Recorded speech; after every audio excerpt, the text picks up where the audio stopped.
F-Zero was dead to begin with. Once a series that demonstrated the glorious power of the newfangled Super NES, it released games at a fairly decent pace, with AX in the arcade, its home equivalent GX on the GameCube, and both GP Legend and Climax coming to the Game Boy Advance in an 18-month window from mid 2003 to the end of 2004.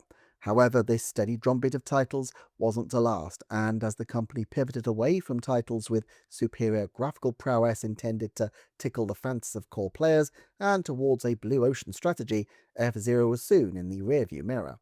It was nearly 19 years before F-Zero 99 shadow dropped alongside the September 2023 Nintendo Direct, and while it was exciting to have a new title in the property after all these years, it was at the end of the day a battle royale adaptation of the 16-bit title rather than the kind of brand new top shelf entry many fans might have wished for. It seemed for a while that the next logical step might be to put GX onto the Switch too, but in the end, Nintendo opted instead to release GX day and date with the Switch 2 as the launch title for the Nintendo Classics GameCube, alongside, of course, Zelda Wind Waker and Soul Calibur. Now, this was a high profile slot for the property to be sure, but it still wasn't a new F-Zero project. However, there remain signs that F-Zero Spectre may be starting to rattle some chains.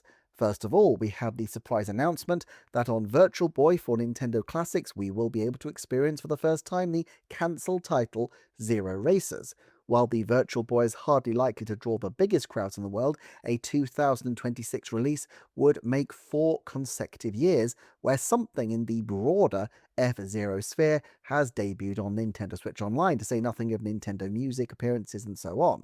Now, obviously, you can't predicate the potential revival of a property on there happening to be a lot of old titles to dump onto the online service.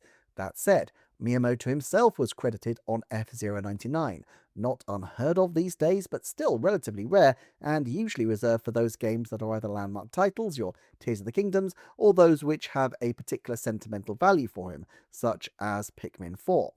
F-Zero doesn't really fit into either of those categories, so it suggests at least some interest in rehabilitating this old favourite of Nintendo. Perhaps especially curious is that F-Zero 99 was not the work of the usual team behind the 99 titles, Eureka, but instead from Nintendo's own group in Redmond, Nintendo Software Technology.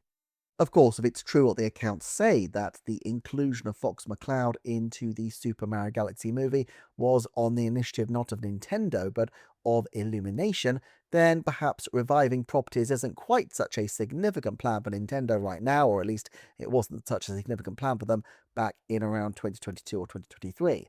Or perhaps there really was a point in the development of the film where F-Zero also had a shot at featuring as part of the wider Galaxy themes. After all, if you're going to include Fox McCloud, why not put in Captain Falcon as well?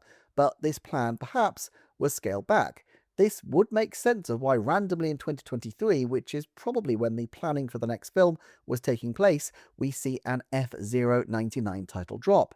Assuming that this had undergone about 6 to 9 months of development, it's possible that discussions were already taking place, and something F-Zero at this stage was a temperature check for the property.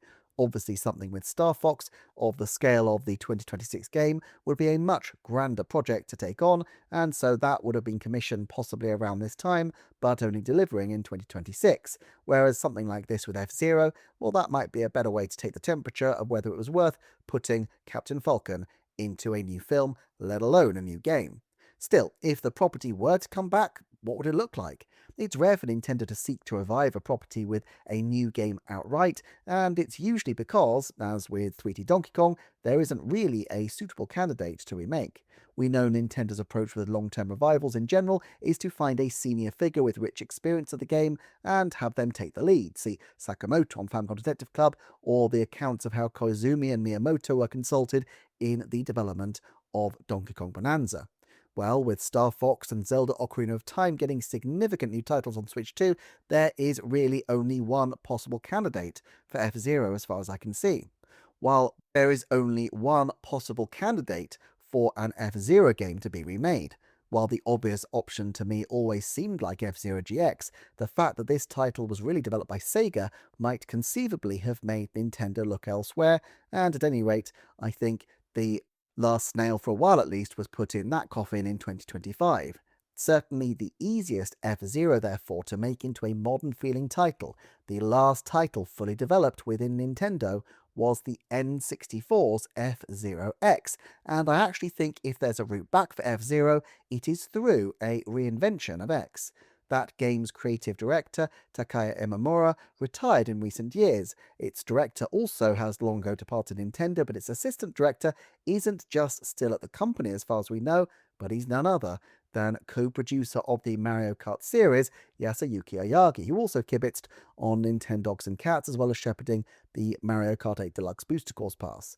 Unusually, he didn't have a credit on Mario Kart World beyond a special thanks, and while this may well indicate that he's retired, it strikes me as far more likely that he is operating a second team out of EPD Group 9, the Mario Kart developers, something that he has done in the past. We saw this in 2017 when he led Mario Kart 8 Deluxe, while the rest of the team focused on ARMS, and we saw this in 2011 when he led Nintendogs plus Cats as director, but the team were focused that year on Mario Kart 7. Another programmer on F-Zero X, Daisuke Tsuchimura, has special thanks credits in 2025 on Mario Kart World, but no mainline credits since Bowser's Fury, and although he seems fairly stuck into the 3D Mario group these days, a second person with direct experience of the F-Zero property might be helpful. In terms of a team to develop the title, one imagines that, like Star Fox, it will be handed out to external development. F-Zero has never been as dear to Nintendo's other properties, even though Nintendo are not above the odd mention. F-Zero has reportedly got slots on the Nintendo Museum mural, there was an Easter egg in the Super Mario Galaxy movie, and there are some Nintendo Switch Online icons for Captain Falcon and Company. Heck, one possibility is that Star Fox devs Velan moved to F-Zero X right after shipping Star Fox, assuming that Nintendo want to try to keep the sub-team aligned with Nintendo projects, but don't at the present time want to pursue more Star Fox with them. And yes, we know that Velan have other projects on the go, but it's not completely inconceivable that they are juggling multiple projects, as that's what they've done recently as far as we can tell. A graphical revamp with a number of people from the Mario Kart team shepherding new modes would certainly attract quite a bit of attention. Perhaps not quite the same as Star Fox, but not too far off, given that it is a popular but fundamentally quite niche property that would be roaring back to life. It would be once again a graphical showcase for the new system, and while Nintendo isn't primarily selling Switch 2 on its graphical prowess, it is an important differentiator from the legacy Switch, and of course that's something that they will want to push as they move towards getting rid of the old Switch system and trying to graduate all of the install base onto the Switch 2. This might also be a good utilization of Nintendo software technology. The Redmond-based Nintendo team has become one of the most intriguing and unpredictable parts of the Nintendo universe, shepherding many smaller indie collab projects like Snipperclips and Good Job alongside steady but small-scale titles like Mario vs. Donkey Kong series, and supporting EPD8 on Super Mario 3D World plus Bowser's Fury and Super Mario Galaxy 1 plus 2, and as well the odd big surprise like Wave Race Blue Storm, F-Zero 99, and the sadly abandoned Project Hammer, a game where you went around and swung a big motion-controlled hammer. It's by far the most random collection of games you could hope to see in a Western Nintendo studio. It truly is completely off the wall. And the fact is, while most studios have been ramping up in size, Nintendo Software Technologies' current capabilities remain a little opaque, but with F-Zero always being a Western-facing property, and given Nintendo Software Technologies' history with racing titles, and indeed F-Zero, even if they aren't leading development, it feels like a game coordinated through Nintendo Software Technology could do very well. All things considered then, will we see F-Zero back, and will we see F-Zero X leading the charge? Well, a lot depends on when. Given that Nintendo appears to have surprised itself with a reinvention of Star Fox, I don't think as of around 2022, F-Zero was a top priority for them. I'm not sure F-Zero 99 was part of any grand strategy, so much as a fun utilization of an old property in an experimental game, but if it did have any broader utilization, it was possibly a kind of test of whether or not F-Zero was worth acknowledging in a film, and if that's the case, well, clearly they didn't put Captain Falcon in the film, but that might just have been because Fox McCloud was their focus.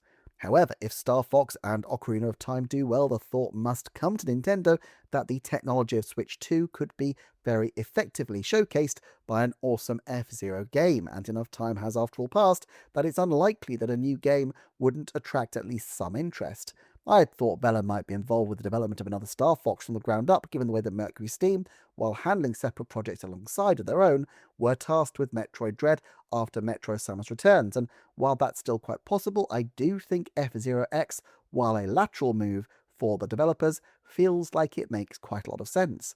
Velan also, it should be said, have plenty of racing experience. I think a brand new F-Zero remains a distant prospect, but in many respects the first issue for Nintendo would be simply establishing that there's an actual appetite for a game such as this. I dare say they will be looking with interest at the Nintendo Switch Online play rates to see if there is that residual interest in the property. In forecasting terms then, let's say this. Given the rate of F-Zero announcements and even acknowledging that they're out of Nintendo Switch Online games to call upon, I'd say 70% there's a new F-Zero nod of some kind, e.g. F-Zero challenge in the manner of the Donkey Kong challenge, a Mario Kart cameo, something like that prior to the end of 2027. 50% F-Zero X receives a new version prior to the end of 2030. A brand new F-Zero being announced by the end of 2026. I think that's only a 10% shout though. The Patreon link below has you covered for early ad-free and exclusive content. If you could like, hype and comment, I gather this helps in some unspecified way. Sharing as well is obviously great, but basically I just really appreciate you being here today, so thank you very much, and I will see you next time for another Nintendo Forecast.